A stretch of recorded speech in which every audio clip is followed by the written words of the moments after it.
forgotten, me being lazy, you being whiny. Life is hard but alright, oh well, is this heaven or hell? I still can't tell, been compelled to chase dreams, try to excel, one day returning to a single cell. What's the point of chasing a shadow? None of it's real, gone tomorrow. Life is a gift in a very short window to grab the ones you love and never let go. And when tomorrow comes, and there's no one else here, and all that ever was finally disappears into oblivion, I promise I'll love you past oblivion. When the sun burns out and the stars fall from the sky and there's no one else left to that's what was supposed to happen. I promise you.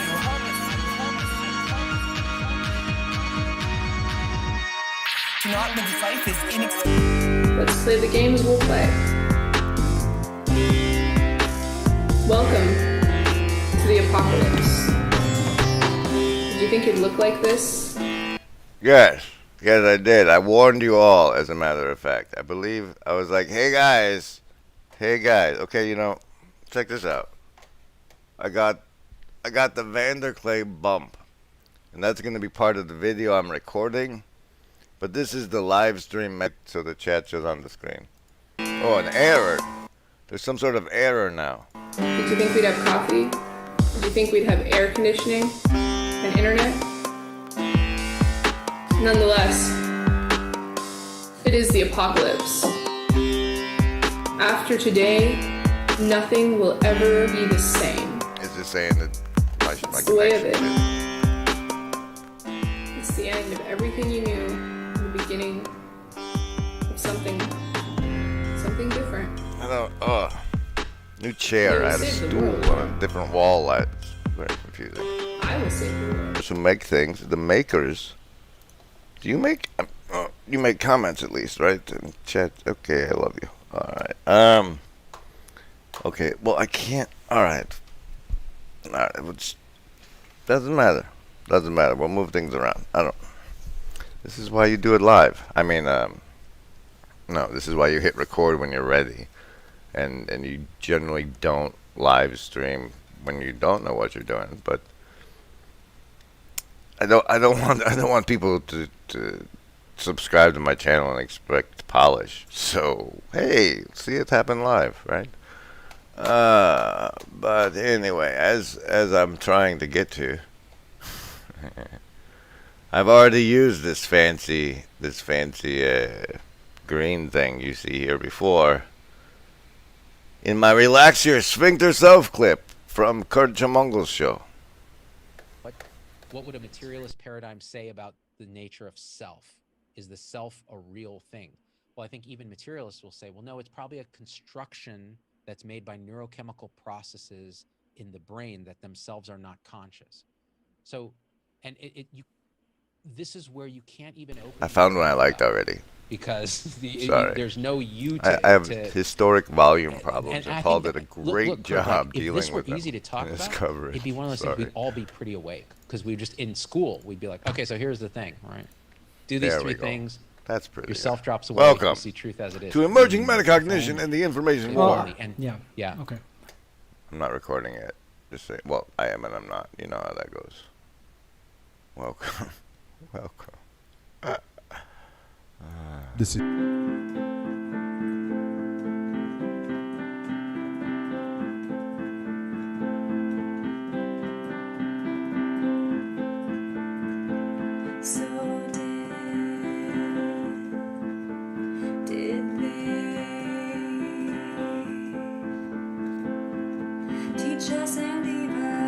Nothing to say. Paul says I sing, so now I have to.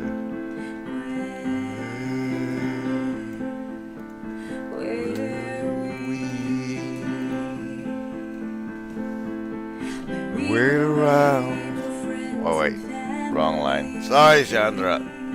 Anyway, let's get back to me, shall we? Hey, anything in this tab we're going back to? Me? No, stop it. Ah! Shh, that's a spoiler. You're spoilering. You're spoilering. Don't. There it is. Here it is. Jeez. This is where we're starting. This is where like I'm going to record a thing, and the recorded thing is going to start here. Oh, I can't do that because I'm actually on YouTube at the moment. God bless it. It's fun and easy and fun. You make sources and scenes. You add sources like I'm doing now. I have no idea. I mean, I'm not going to look up instructions or anything. I'm not that type of person. So the video I'm going to make is here's the backstory, just real fast. He did a response to my video, so all his people are going to see me, and I'm going to make a good impression. I got a lot of stuff to do that relates to that. But somewhere in the comment section, the guy who I see regularly that's already been on my channel, this fragmented person dude. Look at this riveting. These are the riveting comments on Paul Vanderklay's coverage of Shadow Matriarchy Part 3 and the like. Here. He said, well, I looked into the Mouse Utopia vid, and a crushing sense of nihilism has rushed in to crush me. A crushing sense of nihilism rushed in to crush him afterwards. And I was like, oh, rats! That's terrible. That's terrible. Let's see. First I want live chat. Hey, Top Feed. I had to go to live chat. It's like I sensed you were here. And in order to see your chat, I had to go from top chat, well, from respectable individuals, to live chat that shows it all. And if one of you guys in the live chat wants to Google what to say, well, I looked into the Mouse Utopia and then the crushing. And I was like, oh, rats, I will follow up with an ameliorative, whatever that word meant. And so now that's the video I have to make is that. And the video I've decided to make is titled Emerging Metacognition in the Information War. And the Information War. But because you guys are here, you get to know that it's Unholy Grail. That's the super secret title. There's only you fancy folks that saw this stream thing get to know. Isn't that great for you? Isn't that great for you? Okay. Hey, over here. The way you do this, Grim, is you turn the camera. But mine's a laptop. That's how I put me and to one it fuckers side. me to move where I'm looking at the screen. But that's the best I can do. So, okay, so that's going to be like the opener. Point, I have to do this bit at 3:09 here.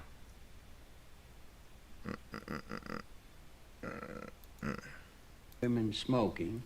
Now, I'd kind of love to see Grim do a response video to this where we would all move one frame up and Bernays would be tiny and then a little bigger Grim. You know, I got to do that and shout then out me, there. And then And then I want to go into...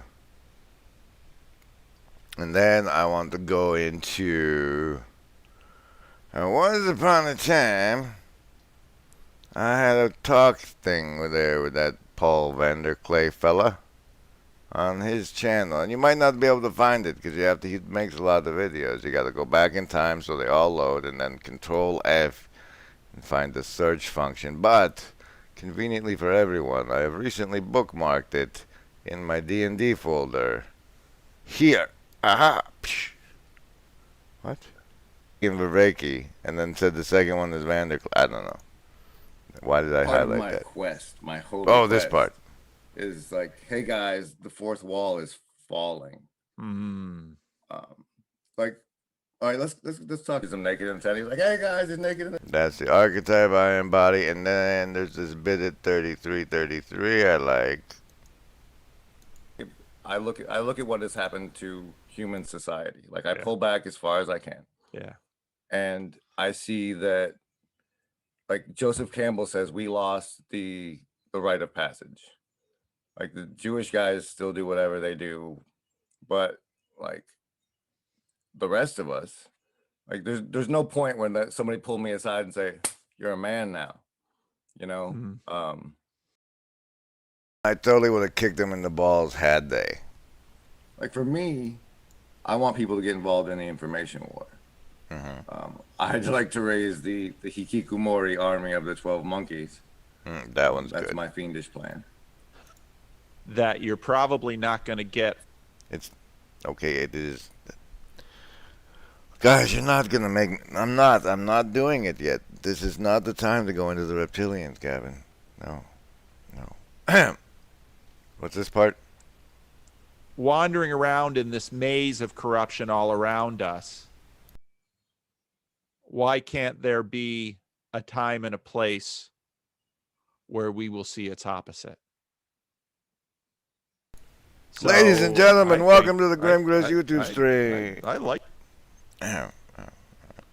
OBS is fun. Making content is fun. Do you feel content making content?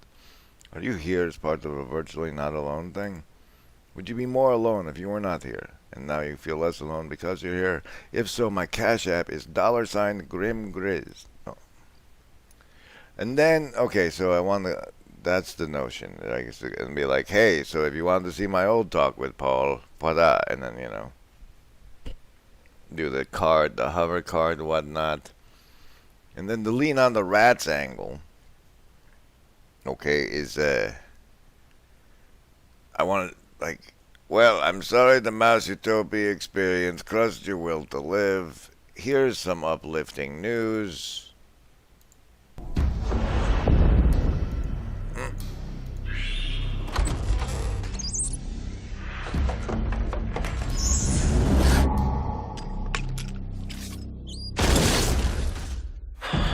Nothing goes right.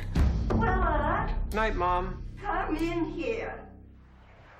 Willard, what an awful name. If you had a stronger name, that Frank Martin wouldn't push you around. What part of you're fired don't you understand? Willard, let's go drink. I'm not hitting on you, Willard. Willard's styles didn't quite fit in. It's been a bad day. Look, everybody, food. But he's suddenly become very popular. You're the best friends that I ever had. Now, Turret. Yeah, turret. No, okay, so, there's that one. Like, why I hate Brett. No, not hate. Why, like, I don't understand why he ever shut up about this. And so, I'm gonna go and try and make that point by digging. There's so much I'm gonna have to cut out to get, cause the way they obfuscation. That's how we'll do this. I'll just run this instead of a musical break. And like, what we're looking for is to construct out of this word shallage in chronological order the reason this man never should have shut up about the telomeres. Because that's the point I'm aiming to make.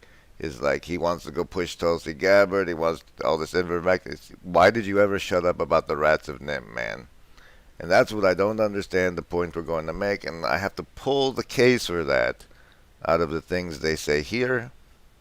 So if you want to play along with that, look for pieces to make that case or oppose to it in what they say. And I'm sorry, this is just how they talk. Clear. Okay. Let me just interject something. You can correct me if I'm wrong, but my impression of it is that it was a very simple idea attended to by an outrageous amount of irrelevant complexity that had to be very carefully pried off of the central idea. Yeah, I think. Wow. Were you there for that? Did you just see serendipity have it such that the thing that he happened to say after my spiel was exactly what my spiel was about? This is the universe working together. Watch in awe. Watch. I think that's an outrageous, simple idea attended to by an outrageous amount of irrelevant complexity that had to be very carefully pried off of the central idea. Yeah, I think that's well said. So anyway, I left the room feeling like I had just glimpsed something so important. And, I wondered, could it be right? And I started to just do the first bit of library research to figure out whether somebody else knew what I knew, or I guess the appropriate thing to do would be started a little further back, right? Maybe. Things are always in a gotcha mode. Well, you forgot about this. You didn't mention that.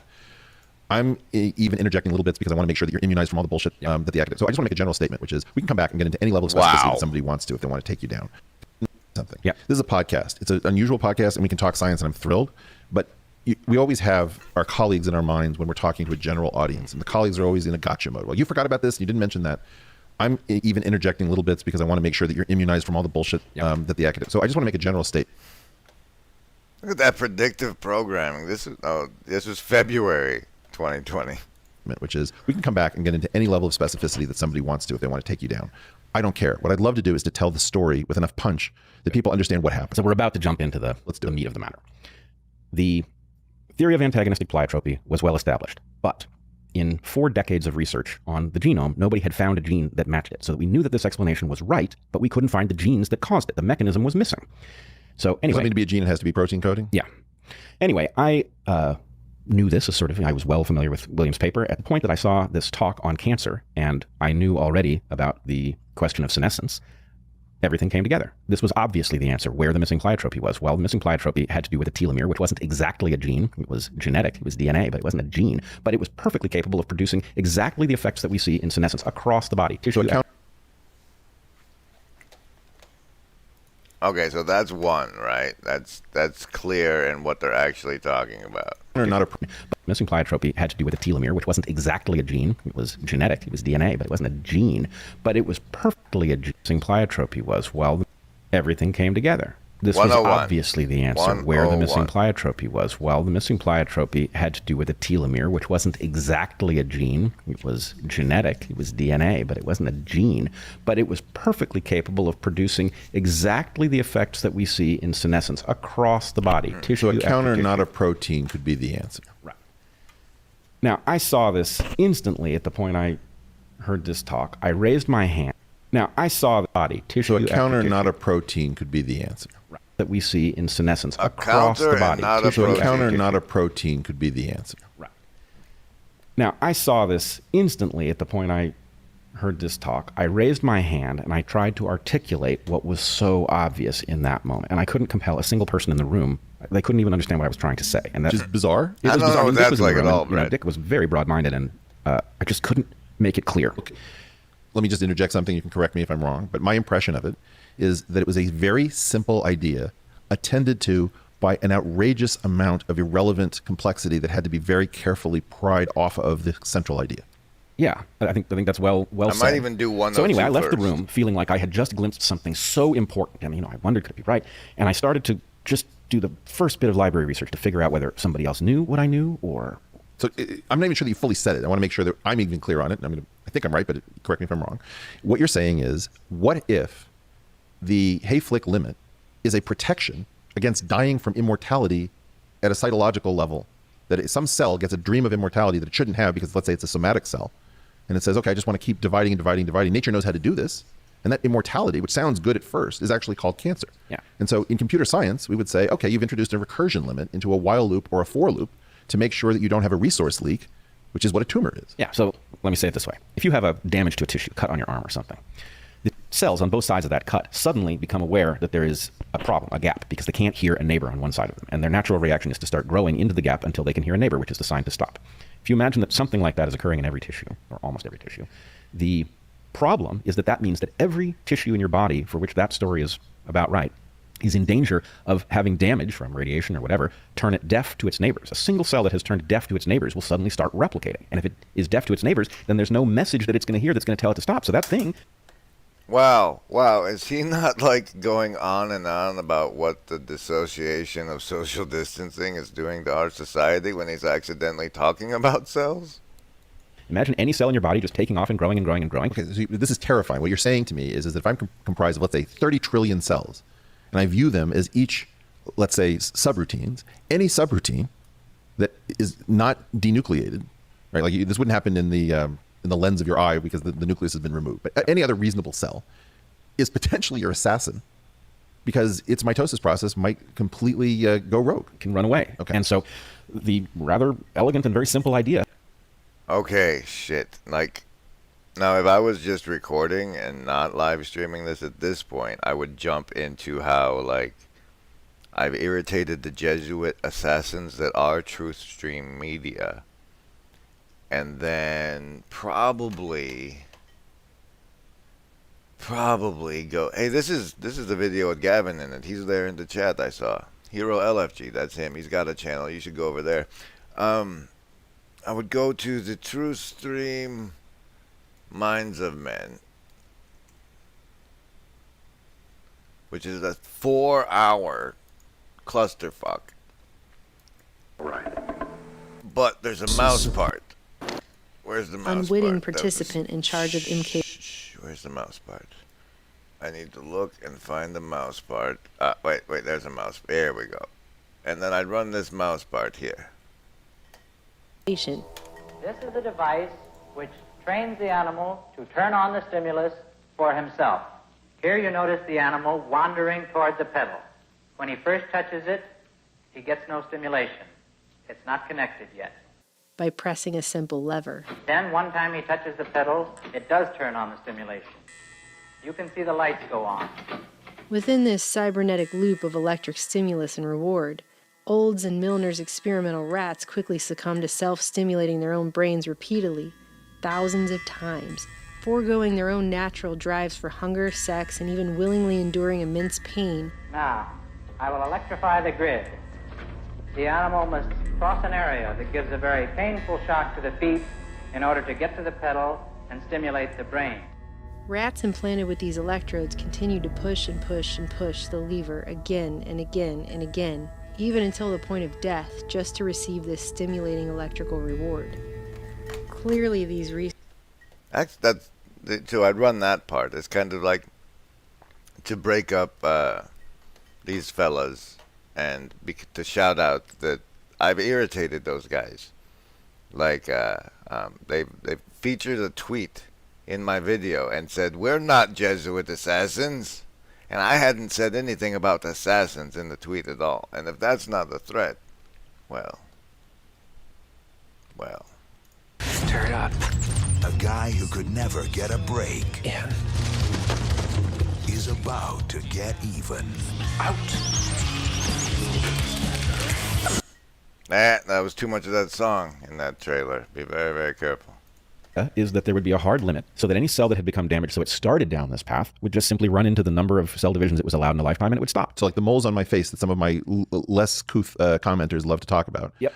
Are effectively attempts to kill me that may have stopped, and that the perimeter where they stop is where the Hayflick limit took over and said, this cell line must die so that the patient will live? Yeah. The name I gave him was...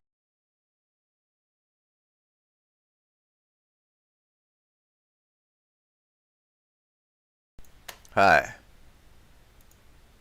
I'm Griswold Grim on the internet. This man over here recommends, not that one. I don't know, he probably wants me dead too, but this guy would be a hard limit so that any become damaged, so it started down this path, would just simply run into the number of cell divisions it was allowed in a lifetime and it would stop. So like the moles on my face that some of my less couth commenters love to talk about. Yep. Are effectively attempts to kill me that may have stopped, and that the perimeter where they stop is where the Hayflick limit took over and said, this cell line must die so that the patient will live? Yeah. The name I gave... This cell line must die so the patient will live. And yes, Fedorucci. Yes. I said the tweet was something like, "You're Jesuit." Here. Since who are these people that Grimm just references? Well, they tell you themselves in this tweet that featured, or this video that features his tweet. I happen to have it paused at the spot where it happens already. Here for you. that drinks the Kool-Aid. Vatican assassins. See, they said, we're not Jesuit Vatican assassins, but all I said was, the last one I had heard was the Jesuit thing. So, that's them. That's that. Thanks for asking. He's got a channel too, and like it translates Hebrew, but he won't do the alien part of Exodus for me. So why don't you go over, subscribe to his channel, and ask for it and see if he'll do it? Like I have manipulation powers. Like you're part of my cadre. Gave him was prototumor. Right. And the idea is a prototumor is a patch of cells arrested at their Hayflick limit because they had become unregulated. If you go to the dermatologist and you say, what do I look for? You know, they tell you certain things to look for. So a round patch of cells that suddenly becomes irregular in shape, well, that's what would happen if you took one of those cells and gave it a second mutation and it started growing again. Got it. Right? So anyway, the idea that a limit on cellular reproduction is adaptive to protect you from cancer. Because there's a little bit of a mind bender, because what you're telling me is that I've got to avoid immortality, which can kill me, and that the solution to not dying is death. Yes, and that what selection does is it balances these two competing forces to give you as much vigor and longevity as it can. So all of the other diseases and insults and things that I can die from sort of start to fade away. And at the complete core of biology in this theory, there are two things that I can't get away from. One of which is death by immortality, and the other one is death by recursion limit. Mm-hmm. That's it. It's a very elegant thing. And now the problem is that there's all this weird attendant complexity that you had to deal with. So there's like stem cells versus germ versus... So when I went into the literature, what I found was that people had played around in the neighborhood, but that there was a particular fact which blocked every attempt to make sense of what was going on. And the fact was that rodents were understood to have ultra-long hypervariable telomeres. Rodents were understood to have ultra-long hypervariable telomeres. Guys, that's 106. But the death by recursion, he made me do a shout out because like that makes me think of Y, and Y makes me think of the eye, and the eye makes me think of the beholder, and Paul's like manifesting, emerging as a beholder from the soup of the amateur light web underneath the shadow of the intellectual dark web. And it's fascinating, and I really want to go into it, but God, there's so many rats to go through yet. Hold on, go some more. And I didn't know what that meant at first, but the more I looked into this possibility, the more I realized that dozens of long-standing problems would be solved if my hypothesis was true, but that my hypothesis couldn't be true because basically mice have long telomeres and short lives. Why is that? And I banged my head on the table for a couple weeks trying to figure out what was going on. Yes, maybe even literally on occasion. But the question was, I began to wonder if there was something wrong with the idea that mice had long telomeres. Sometimes, like in Hayflick's case, it turned out that a bunch of people were copying some wrong result in it, so it seemed like a lot of people had seen it, but only one had. And I checked, was it true that there was that everybody was parroting one study that said mice had long telomeres? And turns out lots of people had tested it. Mice have long telomeres, like 10 times the length of human telomeres. It just didn't fit.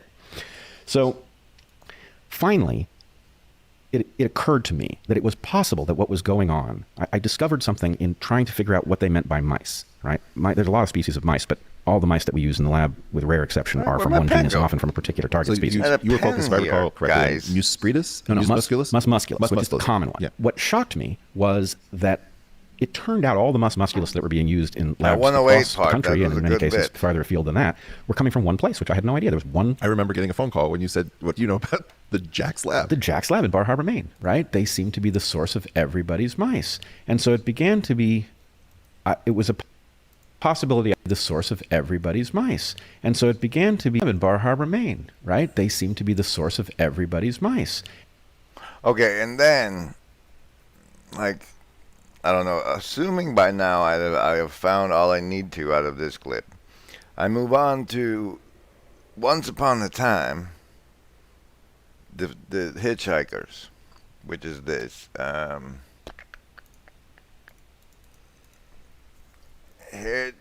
Hitchhiker's mouse seat. Here, right?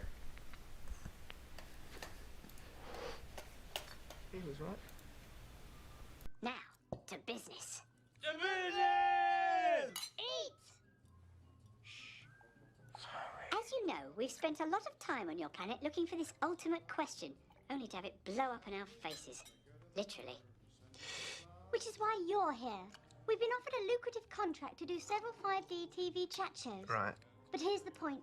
We must have product. We need the ultimate question, or at least one that sounds ultimate. Of course.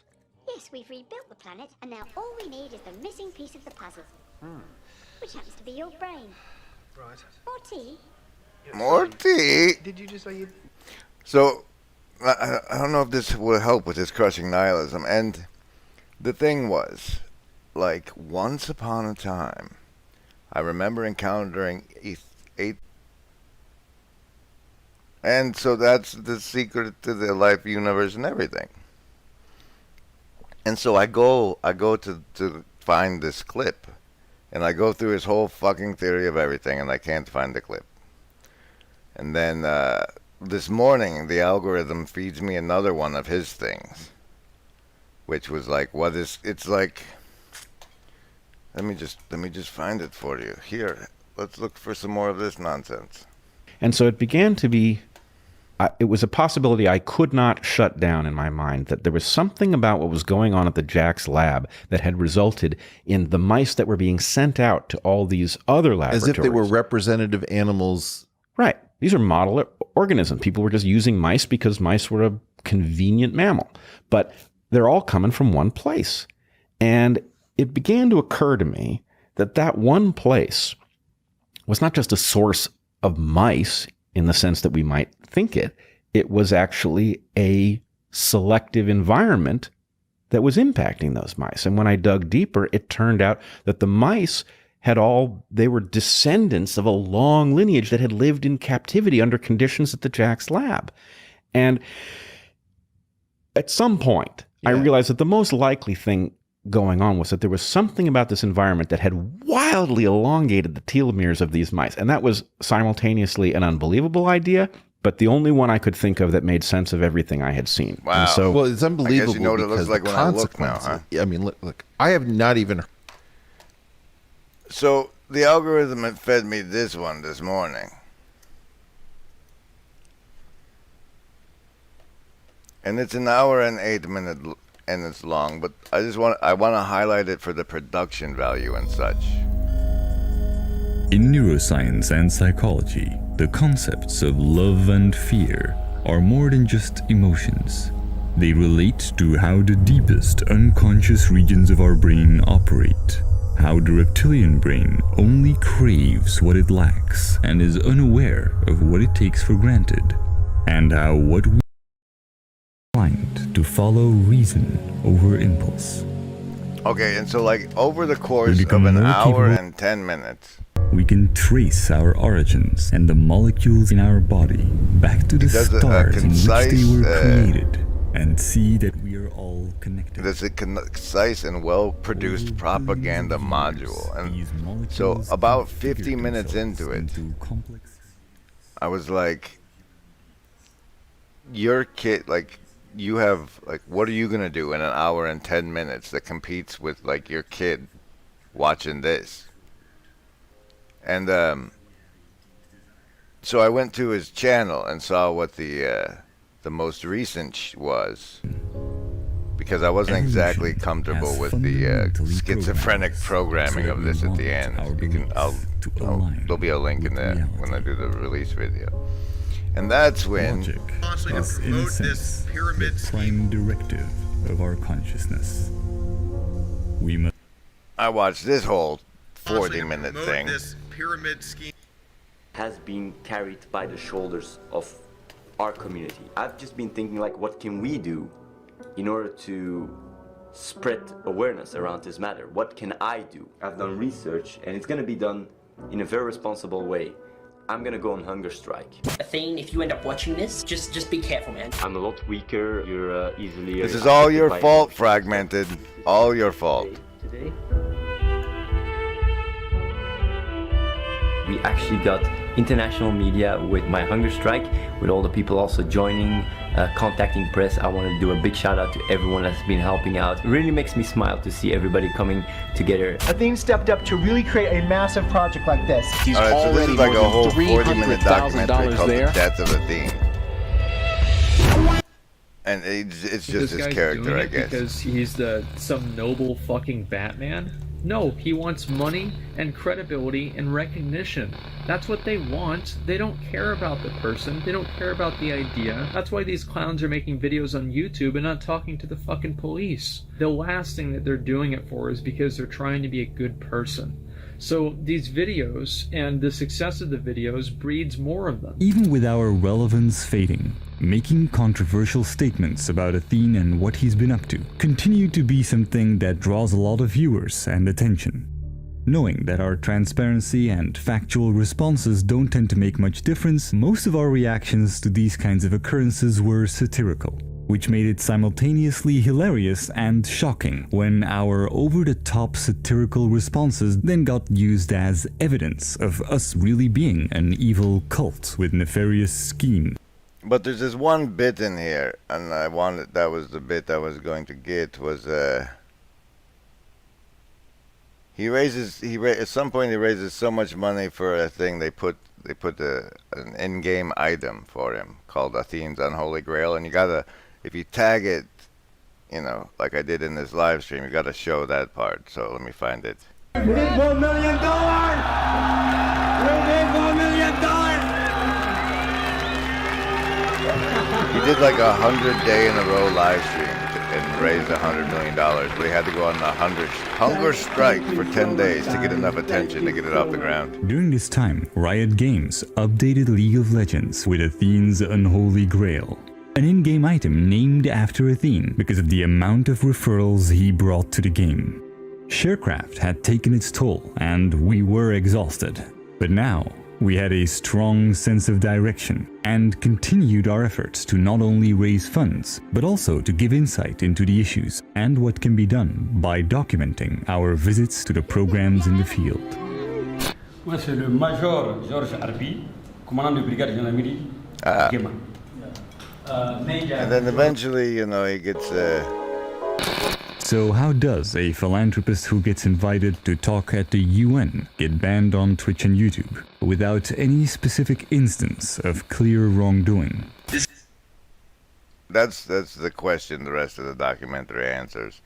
And then he ended up with what he's doing now, and it was this bit, what he's doing now, that made me just, hey Sally, good to see you. That made me decide to I derailed off of the rat thing, the mouse theme. That was what I agreed to go to.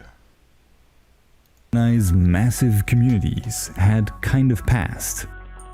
Everything, including gaming, also became more mobile-oriented, and whether you liked them or hated them, casual games with in-app purchases began to crush even the biggest AAA releases in terms of revenue.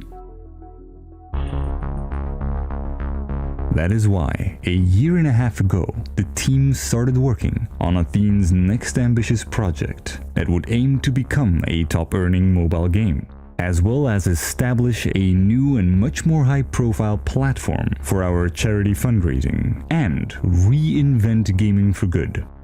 That project became a strange little game called Clash of Streamers. There are similarities to other popular mobile games, but rather than collecting, for example, Final Fantasy heroes, the characters you collect are actually Twitch streamers. There is even blockchain integration that allows players to export their progress and trade these characters independently of our servers. This makes use of our own custom blockchain tokens, which were distributed but never sold, and despite some claims that they were going to be a scam, are actually fully operational and integrated as a core feature in the game. At first glance, this may all sound overly complicated or technical, but the game has already become a reality, and so has our next project, which is even far more ambitious. Because when it comes to how our game integrates crypto, it is merely a proof of concept for an endeavor of a much larger scope. Our DB blockchain token, or decentralized universal basic income technology, will serve as the foundation They want to for pass out basic income doobies, pilot programs. ladies and gentlemen, these people, while we're sitting here talking about very important concepts such as consciousness and whatnot, they've made 1-hour propaganda pieces telling your children what consciousness and whatnot is, and now they're trying to pass out some doobie cryptocurrency. And I don't know, I just thought it'd be cool if, like, they let, I don't know, do we have to go on Twitch so we can get in the streamer fight? Because, come on.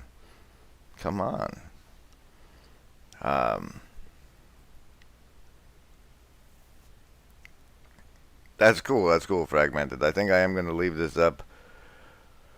I forgot how exhausting streaming was. So, but there's your hey, you got to hang out with everybody, see its preview of what's coming and what the plan is. If you want to help me make the case that Brett Weinstein never should have shut up about the telomeres, you can pop in the Discord. I don't know if any links showed up on the bottom of this stream, but I'll put a bunch of relevant links to this stream in the closing credits.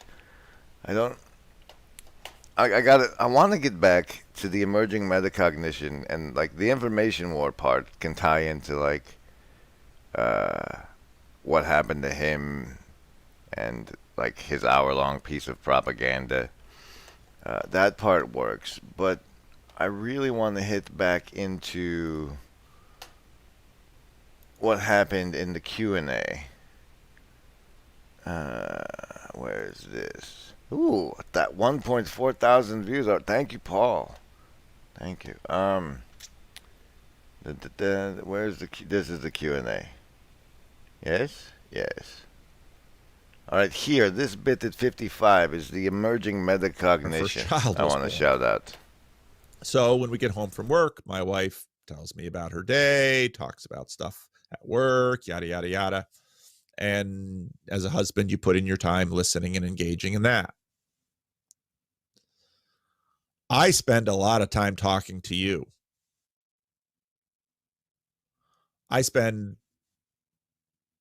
Why do I do this? I do this because I need to try to find the language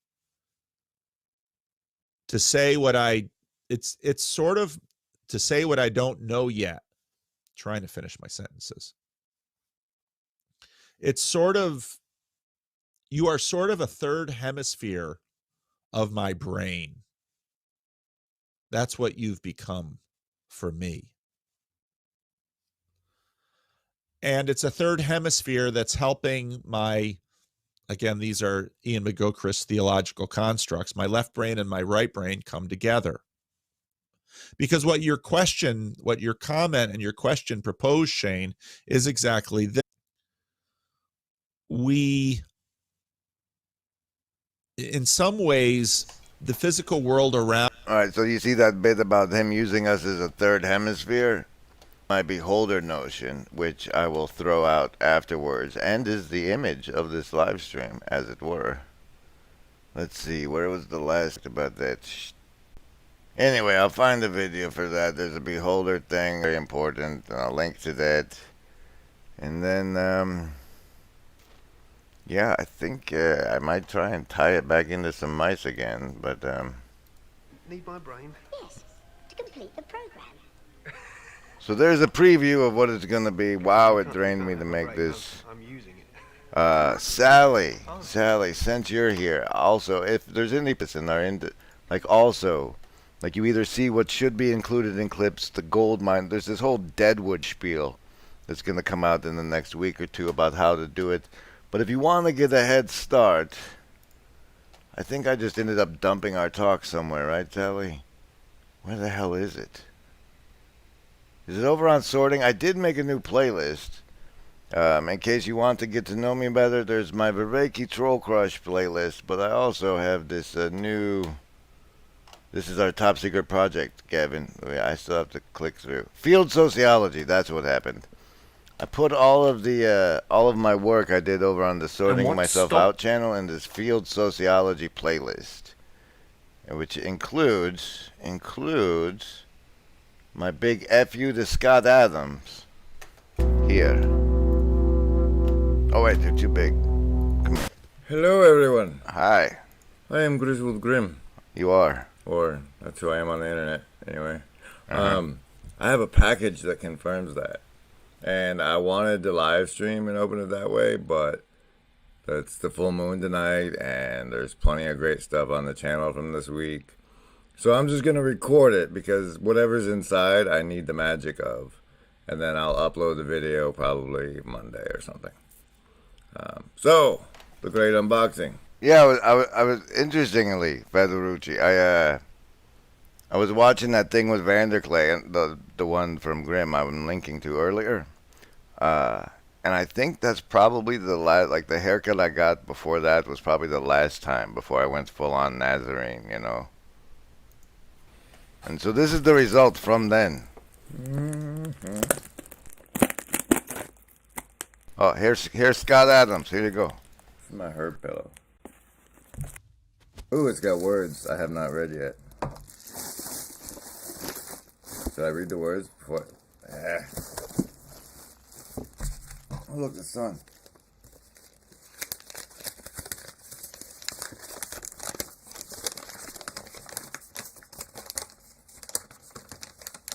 Oh, wow. Okay, so I was going to send this quote unquote House Sphinx bronze to Scott Adams. But after watching you and Paul, I wanted to send it to you more. You hear that, Scott Adams? Do you hear that, Scott Adams?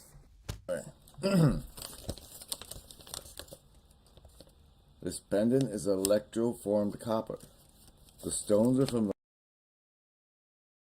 That's the other part. This is this part. Hey, Scott. Good on you. Good on you. My best work is over there in that playlist. It's called Welcome to the Illuminati. But also check out the Great Reset with Jonathan Pageau. That's a hot one. That's nice. Okay, thanks everyone for being here on this live stream. If you've been through or watched it, you know what's coming in the next video. And now it's going to be of better production value because I did this go through with you. So, cheers for that. Welcome aboard. Check out Gavin. Check out Federucci. Check out the playlists. Subscribe, like, share. Cash App, $ Grim Grizz. Love you. Bye-bye. Bye-bye.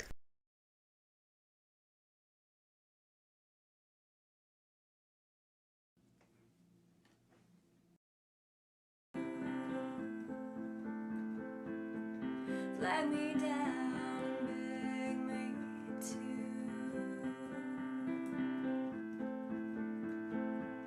drop what I'm doing and sit beside you.